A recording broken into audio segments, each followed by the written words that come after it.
یہ کہانی دو بچپن کے دوستوں کی ہے جن کی دوستی پورے اسکول میں مشہور تھی، مگر قسمت کو کچھ اور ہی منظور تھا۔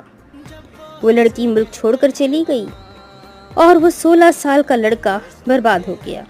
زندگی نے الگ موڑ لیا، دونوں کو 12 سال بعد پھر سے ملوایا، مگر وقت بدل چکا تھا، دل بدل چکا تھا، قسمت بدل چکی تھی۔